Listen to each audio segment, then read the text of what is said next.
நான் சொல்றதை கேளுங்க. மருந்து சீட்டு வாங்கிக்கோன்னு சொல்லி டாக்டர் எழுதி கொடுத்துருக்காங்க. ரெண்டே 2 துண்டு சீட்டில் கொடுங்க, அப்பதான் நான் கொடுப்பேன், நீங்க போய் டாக்டர் கேட்குவாங்க அப்படின்னா 5 மாடியில் இருக்கிற டாக்டர் குழந்தைங்க 102 டிகிரி ஃபீவர்.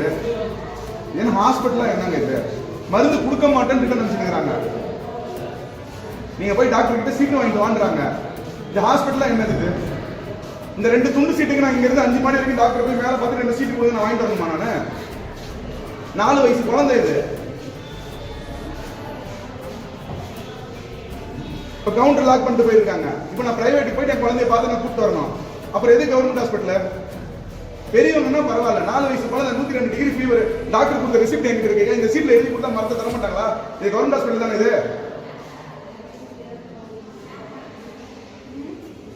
இப்ப அவங்க டியூட்டி டாக்டர் யாருமே கிடையாது. இது நாங்க யாரும் மருந்து கொடுக்கறதுல யாருமே கிடையாதா?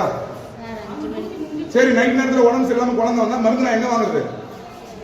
எமர்ஜென்சிக்கு மாத்திரை எந்த இடத்துலயுமே எடுத்து வைக்க மாட்டீங்களா நீங்க? குழந்தைக்கு ஒரு கால்பால் மாத்திரை கூட கிடையாது இந்த ஹாஸ்பிட்டல்ல. இது ஓபி சீட் தானே? இது ஓபி சீட் தானே? கவர்மெண்ட் அடிச்சு கொடுத்த சீட் தானே? இதுல பின்னாடி எழுதுங்கிறது டாக்டர் தானே? குழந்தைகிட்ட நான் மருந்து எழுதி வைக்கிறோம்னா 5வது மாடிக்கு போனோம். இல்ல 5வது மாடிக்கு போகணும் நான் இப்போ டாக்டர் கிட்ட. ஏன் சிஸ்டர், தீபாவளி டைம்னா எமர்ஜென்சினா ஹாஸ்பிட்டல்ல கேசஸ் வரும் மேடம், ஆள் இருக்கணும். எனக்கு அர்ஜென்ட் நான் கிளம்புறேன்னா என்ன அர்த்தம்? 5 மணி வரைக்கும் குழந்தை காய்ச்சல் நிக்காம இருக்குமா சொல்லுங்க பாக்கலாம்? 102 டிகிரி. நான் அது வரைக்கும் கேர் எடுக்காம இருக்க முடியுமா? ஹாஸ்பிட்டல்ல மருந்து தர மாட்டாங்க, ரோட்ல உட்காந்துக்கிறாங்க. இப்ப நான் கூட்டிட்டு போயிட்டு இன்னொரு ஹாஸ்பிட்டல் போய் மருந்து போட்டு நான் கூப்பிட்டு வரேன். இப்ப நான் நீங்க யாரு கொடுக்க மாட்டேன் வந்து பார்த்தா கவுண்டர் க்ளோஸ்ல இருக்கு.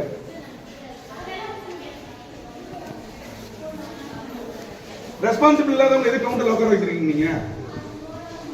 4 மாத்திரை கொடுத்துருந்தா கம்முன்னு போயிட்டு போனாங்க. அதெல்லாம் வாங்க முடியாத பொருள். அது எமர்ஜென்சிக்கு வரலாம். நீங்க இன்னைக்கு எந்த ஹாஸ்பிட்டலும் கிடையாது, எமர்ஜென்சிக்கு வரலாம். இப்ப ஒரு டாக்டர் எழுதி கூப்பிட்டு வந்து இன்ஜெக்ஷன் போட்டு கூப்பிட்டு வரலாம்.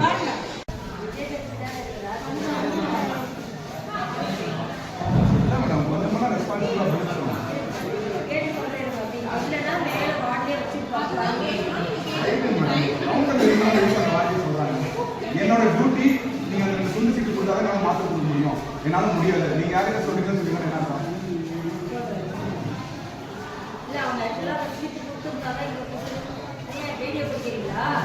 என்ன